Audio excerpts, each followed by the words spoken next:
Assalamualaikum warahmatullahi wabarakatuh. Pada video kali ini kita akan mempelajari materi tentang istilah-istilah umum pada pembelajaran mesin. Jadi sebelum memasuki materi inti atau ketika praktik nanti, ada baiknya kita mengenal dulu istilah-istilah umum yang ada pada pembelajaran mesin. Ada 7 istilah-istilah umum yang sering dibahas atau disebut dalam pembelajaran mesin, yaitu dataset, fitur, instance, label, data training, data testing, dan model. Yang pertama adalah dataset. Jadi secara mudahnya dataset ini adalah tabel. Tabel yang berisi sekumpulan data. Tabel terdiri dari beberapa atau satu kolom dan beberapa atau satu baris. Misalnya seperti ini adalah bentuk dataset. Dan ketika di pembelajaran mesin nanti ada beberapa jenis atau bentuk dataset, misalnya ada yang berekstensi file Excel, kemudian ada juga yang berekstensi CSV, kemudian teks dan lain-lain, tetapi dimensi dari dataset tersebut semuanya adalah berbasis tabel, yaitu ada kolom dan ada juga baris. Jadi ketika ditanya apa itu dataset, yaitu sekumpulan dataset dalam bentuk tabel. Kemudian yang kedua disebut dengan fitur atau atribut. Jadi kita bisa ambil salah satu dari dua istilah ini, namun rata-rata orang menggunakan istilah fitur. Jadi fitur adalah kolom. Jadi misalkan tadi dataset, maka fitur adalah kolom-kolom ini. Kemudian fitur merupakan prediktor yang menjadi referensi untuk melakukan prediksi. Artinya fitur ini menjadi kolom-kolom yang digunakan untuk melakukan prediksi targetnya. Nanti kita bahas tersendiri. Nah, ini adalah contoh dari fitur. Ada dataset, kemudian di sini fitur-fiturnya. Ini terkait dengan apakah kita akan memutuskan untuk bermain tenis atau tidak. Jadi, machine learning konsepnya sederhana. Dia memprediksi apakah sebaiknya bermain tenis atau tidak. Di sini ada cuacanya, suhu, kemudian kelembapan, dan tingkat angin. Dan kesemua ini adalah fitur, artinya semua komponen atau kolom ini akan menjadi referensi untuk menentukan apakah sebaiknya kita bermain tenis atau tidak. Misalkan no, tidak, yes, iya. Dan penentuan dari label yang ada di sini itu ditentukan berdasarkan dari fitur. Maka fitur disebut dengan prediktor atau referensi dasar untuk menentukan sebuah rekomendasi yang berada pada kolom label. Lalu ini penjelasan lebih lanjut, fitur atau atribut ini berarti fitur atau atribut yang juga merupakan prediktor, ini targetnya yang akan diprediksi.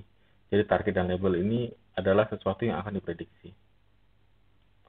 Lalu istilah umum berikutnya adalah instance. Jadi secara mudah, instance adalah baris pada tabel atau dataset. Jadi ini instance yang berwarna merah.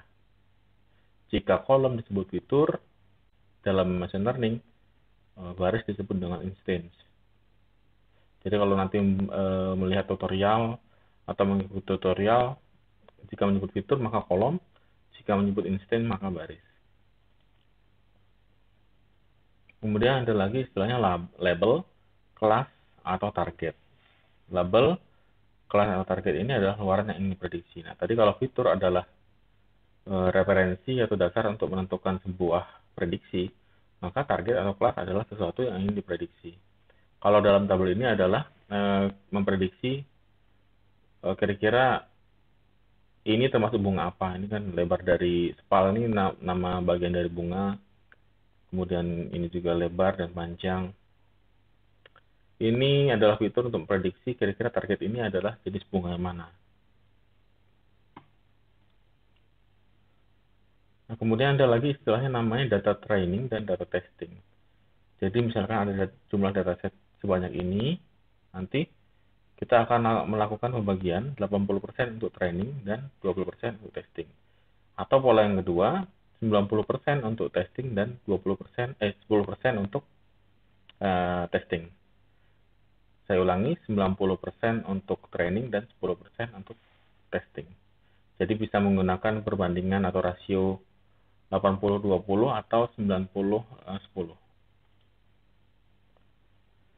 Ini adalah gambaran yang lebih rinci lagi bagaimana kita membagi sebuah dataset menjadi data untuk training, untuk melatih, dan untuk testing.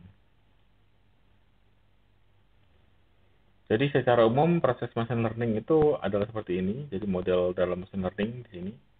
Setelah mengumpulkan data gathering, kita proses, data processing, kemudian menulis model melatih, kemudian diuji, lalu dioptimalisasi, lalu menghasilkan mesin prediksi. Berikut ini adalah langkah umum pembelajaran mesin. Yang pertama itu adalah pengambilan dataset mentah, lalu membersihkan dataset, membagi dataset untuk training dan testing, menghasilkan model, dan melakukan prediksi dan validasi. Jadi ada 5 langkah umum yang minimal dilakukan dalam proses pembelajaran mesin. Ini misalnya, tadi yang pertama adalah mengumpulkan dataset. Jadi misalkan download dataset mentah.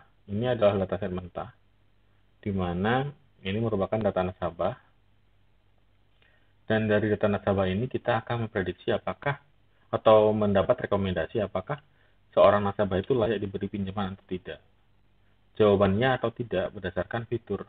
Nah, ini adalah target, kelas atau label yang akan diprediksi. Kemudian ini 1, 2, 3, 4, 5, dan seterusnya adalah fitur. Jadi kita gunakan fitur-fitur ini atau kolom-kolom ini untuk menentukan apakah seorang nasabah layak dipinjamkan atau tidak. Kita lanjut ke tahap kedua. Tahap yang kedua dalam pembelajaran mesin adalah membersihkan data. Kita pelajari dulu data-data ini, kira-kira data mana yang ingin dibersihkan. Pada tahap membersihkan data, ada tahap yang namanya data cleaning atau pembersihan data. Jadi kita menghilangkan data yang ada yang kosong. Jadi misalnya seperti ini, pada kolom status pernikahan dan pernah blokir ini kosong di nasabah nomor 13, ini harus kita hilangkan. Karena ini akan mengintervensi atau mengganggu proses pembelajaran. Kemudian nomor handphone. Kenapa kolom ini dihilangkan? Karena menurut analisis kita, nomor handphone tidak berpengaruh pada proses meminjamkan atau tidak. Kalau penghasilan bulanan, jumlah penghasilan otomatis akan berpengaruh apakah kita akan memberikan pinjaman atau tidak. Semakin besar penghasilan bulanan misalnya, maka semakin besar peluang untuk diberi pinjaman. Terkait status pernikahan, misalnya menurut data-data yang ada, orang yang sudah menikah rata-rata misalnya membayar cicilannya agak telat karena banyak urusan misalnya seperti itu menjadi indikator atau fitur. Kemudian jumlah anak, semakin banyak jumlah anak, semakin banyak pengeluaran, jadi ada kemungkinan dia akan menunggak atau telat. Maka itu menjadi referensi untuk menentukan apakah layak dipinjamkan atau tidak. Juga ini jejak apakah dia pernah meminjam atau tidak, seperti ini. Lalu pernah diblokir atau tidak. Kemudian di sini ada memiliki mobil atau tidak. Jadi misalkan nasabah memiliki mobil, ada kemungkinan dia akan membayar sebuah cicilan tiap bulannya. Dan ada kemungkinan karena dia membayar cicilan tiap bulan, dia juga tidak bisa membayar cicilan pinjaman. Maka dia berpengaruh pada sesuatu yang ingin diprediksi. Lalu yang berikutnya adalah membagi menjadi data training dan testing. Jadi seperti yang sudah disampaikan pada tahapan tadi, ada yang berubah. Yang pertama, hilang sebelum ini saya menghilangkan atau membersihkan kolom nomor handphone dan menghilangkan baris yang kosong. Maka tadi 15 menjadi 14 dan kolomnya juga berkurang. Kemudian kita lakukan data training, kita ambil misalkan 80%, katakanlah 80%, kemudian ini untuk testing adalah 20%. Kenapa perlu data testing? Karena ketika kita sudah melakukan data training dan data training dalam pembelajaran mesin, kita harus menguji apakah machine learning atau model yang dihasilkan itu bisa atau benar-benar bisa akurat. Nah, jadi pengujiannya misalkan sudah di training, kemudian dites pada data nasabah nomor 13. Apakah menurut model machine learning yang sudah kita hasilkan dari training, pelanggan nasabah nomor 13 ini diberi pinjaman atau tidak? Apabila model menjawab tidak, sedangkan menurut data iya, maka prediksi dari model yang kita hasilkan pada proses training itu belum akurat. Begitu juga pada nasabah 14, apabila menurut model machine learning yang sudah kita training, statusnya adalah tidak, sedangkan di sini adalah iya, maka machine learning yang dihasilkan juga itu belum akurat. Nah, dari situ makanya ada proses data testing. Yang terakhir, yang keempat belum terakhir, jadi ini menghasilkan model. Ini proses komputasinya kurang lebih seperti ini, karena ada proses komputasi yang tidak bisa digambarkan. Kemudian yang kelima adalah melakukan prediksi. Prediksi dan validasi apakah diberi dipinjamkan, atau tidak dipinjamkan. Saya mengulang sedikit, jadi ada beberapa cara kerja machine learning. Yang pertama ada supervised atau pembelajaran dengan berbimbing atau supervised. Jadi ada proses pelabelan oleh supervisor atau programmernya sebelum mesin bisa menentukan apakah ini tomat atau bukan. Jadi semua input ini dilabeli dulu.